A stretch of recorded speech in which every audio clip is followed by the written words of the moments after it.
Hello. We are still talking about the Cold War, specifically the Cold War at home, and we are still in the textbook that is Prentice Hall, United States History, Modern America. You can find this online at the National Emergency Archives or the National Emergency Library.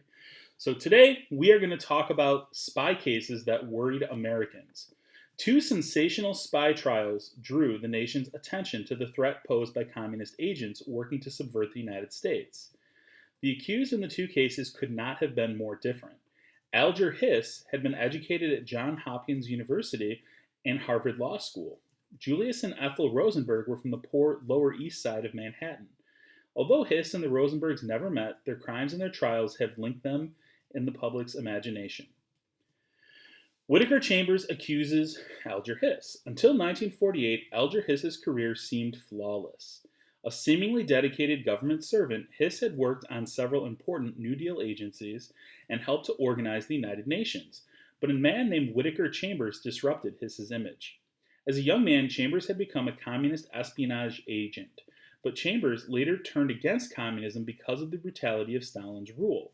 Chambers began writing compellingly about the evils of communism.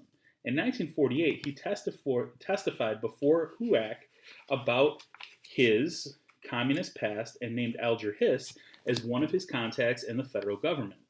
Hiss soon appeared before HUAC. He denied that he was a communist and an espionage agent, and he denied that he even knew Whittaker Chambers. But Richard Nixon, a young member of Congress from California, convinced the other committee members to press the case. Slowly, Hiss's story began to unravel.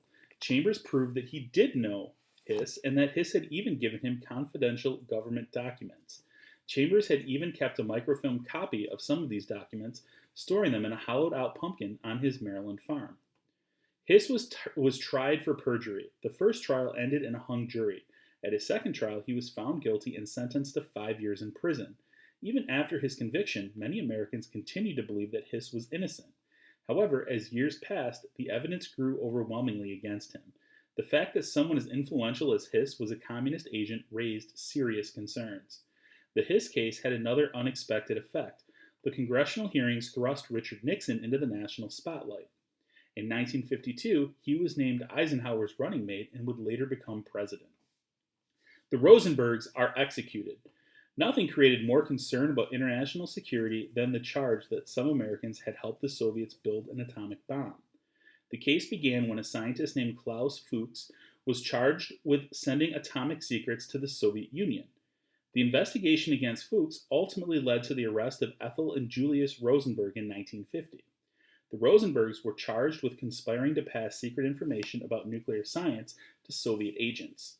The trial of the Rosenbergs generated intense controversy in America and around the world. The case against them was based largely on the word of one confessed spy. Pleading innocent, the Rosenbergs claimed that they were being persecuted for being Jewish and for holding unpopular beliefs. In the end, both were found guilty and sentenced to death. Many believed that the harsh sentence was intended as a lever to force them to identify other members of the alleged spy ring. But the Rosenbergs claimed that they had no such information. After 26 months on death row, the Rosenbergs were electrocuted in 1953. Years of debate followed the executions. Some believe that anti-Semitic sentiment did influence the outcome. In the 1990s, tangible evidence emerged indicating that Julius Rosenberg was guilty. Ethel Rosenberg appears to have played only a minor role in the espionage. Many people continue to believe that the death penalty was too severe for the little involvement that she may have had. Checkpoint. Why did the Rosenberg case attract nationwide attention and controversy? It attracted a lot of attention because they were accused of passing atomic secrets and facilitating the Soviets creating an atomic bomb, which was a very big deal at the time. And it was very controversial because they were given the death penalty and there was very little evidence against them. So a lot of people thought that that was maybe a little bit too harsh of a punishment. So that wraps up this part of what we're talking about. We're going to continue talking about what's going on at home during the Cold War in the last video. Until then, I want you guys to stay safe. I hope to see you soon, and goodbye.